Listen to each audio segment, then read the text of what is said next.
Tem basicamente, tá, alguns tipos de atenção. Atenção não é uma coisa só. Tá. Né? Existem alguns tipos de atenção. Basicamente, a gente tem assim 4 tipos mais conhecidos de atenção. Uma é a atenção onde você direciona, então ela é diretiva. Então eu escolho onde eu tenho atenção. Então beleza, estou olhando para você. Ó. Intencionalmente eu vou ficar olhando para você, não vou mais parar de olhar. Isso é uma intenção. Entendi. Não consigo normalmente sustentar por muito tempo, mas eu escolho. Eu escolho o meu alvo. Né? Então a atenção seletiva é isso. Eu seleciono aquilo que eu quero. Vou prestar atenção nisso aqui. Vou prestar atenção nisso daqui agora. Tá. Vou prestar atenção, por exemplo, se seja um jogo. Provavelmente os seus olhos vão estar olhando a bola, onde está a bola, onde está jogada. Sim. Né? Onde a bola está, a jogada acontecendo, você está lá. Então você direciona. Outra coisa é uma atenção alternada. Né? Como então, é que é essa? Alternado, eu estou olhando aqui para você, daqui a pouco eu olho para a câmera, daqui a pouco eu olho para o copo, eu estou vendo um instrumento, por exemplo, piloto faz muito isso. Piloto de avião, ele está olhando vários instrumentos simultaneamente. Né? Então, ele olha aqui, né? Daí ele divide e vem para cá, que inclusive ela tem um terceiro tipo de atenção, que é a atenção dividida, que em alguns momentos elas se cruzam. Então tem essa atenção dividida e atenção alternada. Alternada é que você vai mudando. Dividida é, cara, eu tô olhando aqui, é meio com uma visão periférica. Entendi. O cara que trabalha com 2 telas ali. Exatamente. Eu tô tendo que prestar atenção nisso daqui agora. Então, eu tô prestando atenção nos comandos, eu tô olhando para essa tela. Mas você divide, né? A gente sabe que o poder está na concentração. Sim. Então, essa seletiva seria a mais poderosa. Seria o sniper do negócio. Mas é a mais difícil de sustentar. É mais difícil de sustentar, porque é muita energia num ponto só. Você não consegue ficar vigilante ali num ponto exclusivo por muito tempo. A alternada, né, que você vai mudando daqui para cá, essa é um dos grandes riscos, porque é onde você sai da tela e olha para o celular. Tá, tô aqui, então tô olhando aqui, tô falando com você, mas de repente tô com o celular no bolso, deixo no vibra, ou dá um som, recebo uma mensagem. Minha atenção vai para onde? Opa, que mensagem é essa? Será que é importante? Será que fiz uma venda no mercado digital? Né? Será que não sei o quê? E aí você já começa a dividir. Ou seja, a atenção ela perde aquela concentração de energia como um laser. Ela já se dissipa, né? Essa luz ali de atenção. Então, esse tipo de atenção, cara, eu acho que é a atenção que a gente acaba no dia a dia exercendo, mas não é o que é necessário, por exemplo, para um trabalho, para um estudo. É a atenção sustentada o segredo. Então, a atenção sustentada é aquela que eu escolho o que eu faço, elimino o máximo de possibilidades de alternância ou de dividi-la, ou seja, as outras 3, e fala, ok, por um determinado tempo eu vou manter o foco nisso. Que é muito desafiador também. Mas quando você escolhe o tempo, já começa a mudar o cenário. Então você sabe disso, aquela técnica antiguíssima num Pomodoro.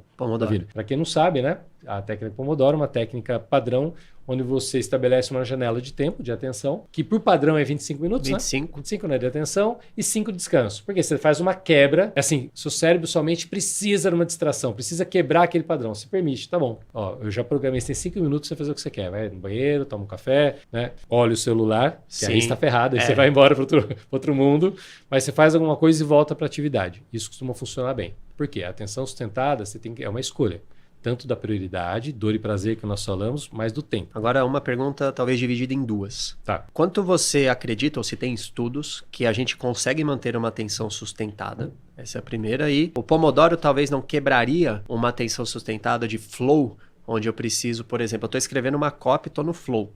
Aí toco o Pomodoro e eu estava no meio do raciocínio. Eu conseguiria sustentar por mais tempo? O Pomodoro é efetivo para algumas tarefas e para outras não? Perfeita pergunta. Isso pode sim acontecer. Tá? Porque é o seguinte, qual o tempo? Essa é a pergunta que vem depois que a gente fala do bloco. Sim. Depende da pessoa e do tipo de tarefa. Coisas que exigem extrema atenção e desgaste, cara, é difícil sustentar por muito tempo. Em questão de estudo. Você sabe disso, eu gosto muito de trabalhar com uma linha de ciclo ultradiano. Então, né, nós vivemos um ciclo circadiano, que é as 24 horas. Então, a fase, né, dia, noite, manhã, tarde. Você tem um ciclo ali do dia natural e dentro disso tem frações de tempo. E ultradiano são ciclos de até 90 minutos. Legal. É a linha que eu trabalho, é a linha que eu gosto, porque assim, tem toda uma tendência, eu falei, situacional, depende também do dia da pessoa, o descanso da pessoa, que a gente consiga sustentar um foco maior até 90 minutos.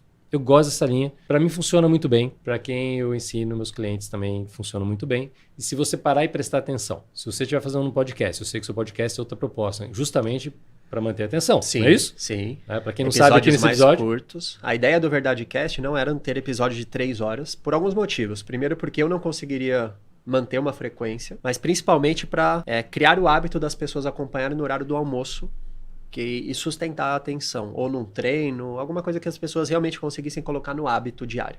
Porque 3 horas por dia é difícil a pessoa encaixar, mas uma hora... Talvez ela não conclua. Exatamente. Não é a linha de raciocínio, vai ter que interromper o podcast. Então, assim, se você prestar atenção, seja uma entrevista, se você estiver estudando, se você estiver numa reunião, quando dá 1h30, a cabeça começa a ir para outro lugar. Sim. Começa a pensar em outra coisa. Você fica com fadiga, cansado. É impressionante isso aí. Né? Os meus treinamentos, as minhas sessões são com base nisso. Eu presto atenção nisso. São blocos com limite de 90 minutos. Tá? Até os treinamentos que eu faço presencial, eu trabalho com bloco assim. E aí, dependendo a situação e o tema da pessoa estar trabalhando, ela vai ter que fazer menos tempo. Não dormi direito. 90 minutos é muita coisa. Sim. Né? Ou senão, olha, é um negócio, uma tomada de decisão muito importante. Só que ela tem que ser rápida. Às vezes eu vou ter 10 minutos. Então, o que é ideal? É o seu momento. Identificar como você está e definir esse bloco de tempo. Cara, não. Eu percebo que em meia hora eu mantenho bem. Nossa, eu percebo que até 1h vai. Cara, eu percebo que dificilmente em 2 horas você vai conseguir. Tá? É bem desafiador. Poucas pessoas conseguem manter a sustentada plena. Não vou mexer em nada, não vou tocar no celular por 2 horas. E aí você vai ampliando conforme a atividade. Aí vem essa questão, um dilema, principalmente para profissionais criativos. Né? Você falou em flow. Para quem não sabe, flow é um estado que você entra... Cara, é quase um transe hipnótico. Você está envolvido tanto na atividade que você não vê o tempo passar. Não tem fome, não percebe o tempo passar. Então é algo que os atletas buscam numa competição, é algo que os artistas buscam no momento, um ator na hora de atuar, um pintor na hora de pintar. E aí você pode ter uma quebra criativa. Imagine, toca em meia hora, você está, sei lá, na sua copy. Sim. No meio da copy, pá, você fala, caramba, estragou. Então é uma percepção sua. Tá? Então, se você percebe que isso acontece com mais frequência, você amplia essa janela de tempo. Entendi. Agora, recentemente estava conversando com um escritor, olha só que interessante sobre isso. E ele usa a Pomodoro, esse método aí. E eu perguntei para ele, e você? Porque cada um, falei, a gente não dá a verdade absoluta, cada um tem o seu estilo. Para você, ele falou, olha, eu paro quando apita. Não importa se eu estou criativo. Eu falei, por quê? Olha a resposta que interessante que ele deu. Porque é como se eu acumulasse o desejo. Então, eu estou com o desejo de fazer mais. Eu seguro, faço um break e volto. Eu volto com mais energia. Para ele, parar, não importa, é regra, assim.